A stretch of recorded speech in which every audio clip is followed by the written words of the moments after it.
ఇప్పుడు చెట్లను ఏ విధంగా ఊపితే కాయలు రాలితే మనం చూడవచ్చు.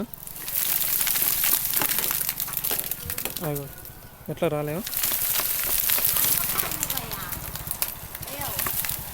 అది మనం ఏ విధంగా కాయలు రాలుతున్నాయి ఇట్లా ఈ విధంగా చేత్తో కూడా కొయ్యవచ్చు. ఇది చింత చెట్టు వలన మనకు చింతపండు వస్తుంది.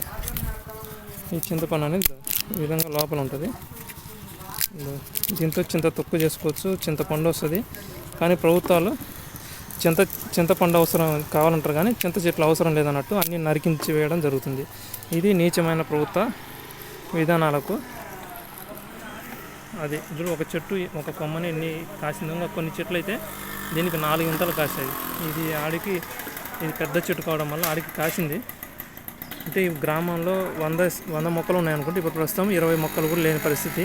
దీని అంతటికి కారణం జాతీయ అంతర్జాతీయ రాష్ట్ర కేంద్ర ప్రభుత్వాలు, తర్వాత దీన్ని కొమ్ము కాసే